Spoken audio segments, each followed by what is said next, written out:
Lizzie Show. Oh my God, I'm so excited. Oh my God. This morning was just so amazing. I woke up out of bed, lit those candles. It's like a seance in the morning. You would think I'm trying to invoke the spirit with all the candles I have lit in the morning. But I tell you, it does in fact make me feel really good to have all the candles lit in the morning when it's 4:30 and my coffee ready. Because really, that's all life is about. Candles and coffee, right? Why don't they combine candles and coffee? Really, that's all women care about. But I will tell you, I don't look at myself first thing in the morning because it's tragic. I have lines all over my face. Basically, I'm like the Grim Reaper. This car, they put the blinker on and then they turn very slowly. I'm going to tell you something. I don't like people who drive minivans. They're like minivan minds. I could just imagine talking to these people. Do any of us like people who drive minivans? Let me ask you, what is your morning routine? I will tell you what mine is. Once my coffee is made, I like to sit down and watch about the universe. It turns out that we are in a 30 galactic town. We are in a town of 30 galaxies. Isn't that amazing? And yet here I am on a road driving to work. It seems so trivial and simple to go to work when there's 30 galaxies that we're a part of. Yesterday I did a video and it was not good at all. It was brutal because I was so negative. Nobody wants to hear negativity. Nobody wants to hear about me injecting myself or taking a pill. No. Nobody wants to hear that. People want to be motivated about how amazing this life is. You know what's funny? You ever try to have a conversation with someone about how amazing life is, and they give you this look like, no one's really that into life. You know what I'm saying?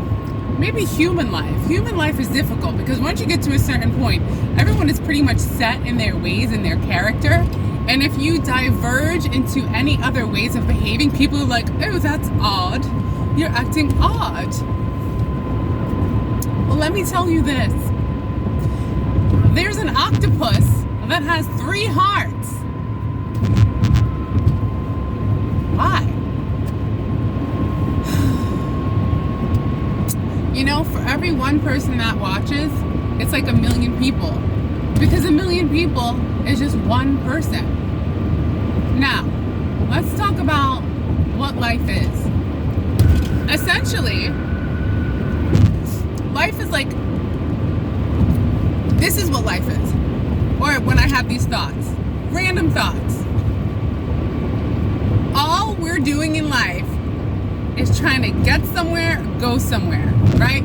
So we're either going to work, and then we're at work, we can't wait to get out of work, and then when we're at work, we can't wait to go home, and then when we're at home, we can't wait to get out of the home to the gym. When I'm at the gym, I'm gonna go back home. I mean, it's all just a circle of where we need to be, where we need to go, until we're back in that same spot again. Those 2 points meet where we're always back at the same spot again. I long for intellectual conversations. Don't bother me with conversations about your lawnmower. I don't care. I don't care about your lawnmower. I don't care about your grass. Truthfully, I don't care about your kid's game either. Who cares?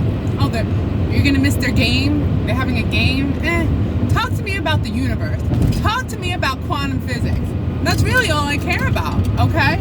As a matter of fact, when I learned about this, I think about it to this day.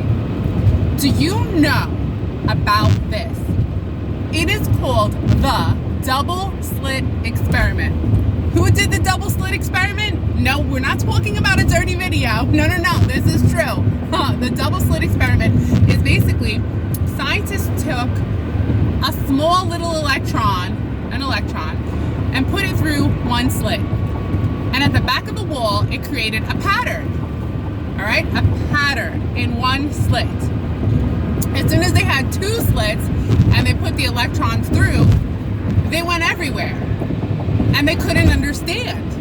Why did the electrons, when there was two slits, go everywhere? They didn't go in one slit or two slits. It went in both slits, no slits, around the slits, under the slits.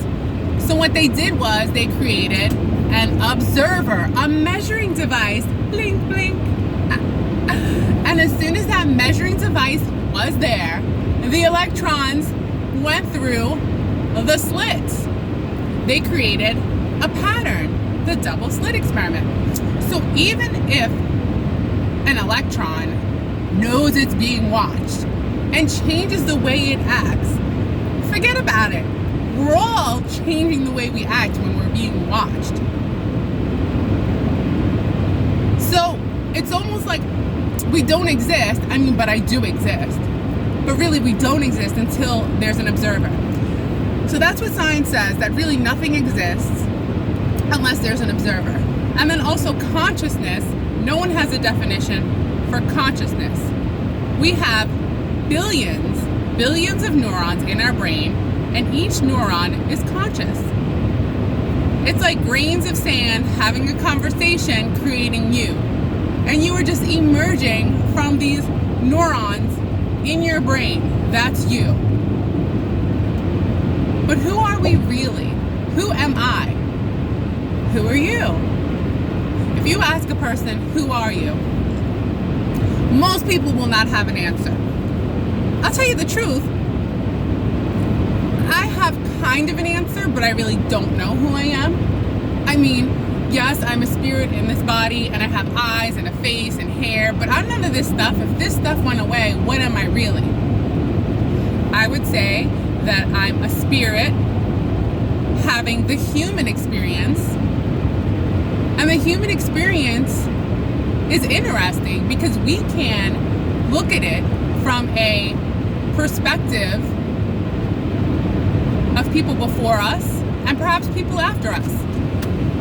The most intelligent people, like Aristotle, who was born in 300, would constantly contemplate life and how all life existed. And he would talk about the virtues.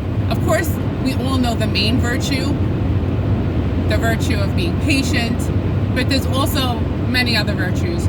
One as far as being funny. Now, you're either the bore or you're the buffoon. So who are you? Are you the bore or are you the buffoon? I would say most people are the bore. Yeah, most people, they bore you. But that's okay. It's not their fault. We're just dumbed down by our routine and the point at which we stop learning, reading, and being curious. That's why children are so wonderful to be around, because if they find anything interesting, they will grab a hold of any information and expand upon it. Oh, the sun's coming up. This looks beautiful. And if I could show it, I would. But, I'm just on my old phone, and I should probably put my sunglasses on. That would be wise. Wise thing to do. Another interesting fact is they don't understand why we dream. We have REM sleep, which is rapid eye movement. So when you're sleeping, your eyes when you're in that deep sleep, REM sleep, rapid eye movement, they don't understand your dreams. Basically, your brain is taking all the information and making like a movie out of it. And your body also produces a chemical to paralyze your body so that when you're sleeping, you don't run around or fly. Because I've had dreams I'm flying. So let me ask you, if my body was not producing this paralyzing hormone, would I be flying? So what is reality? What is reality? Reality is just our perception in how we see the world.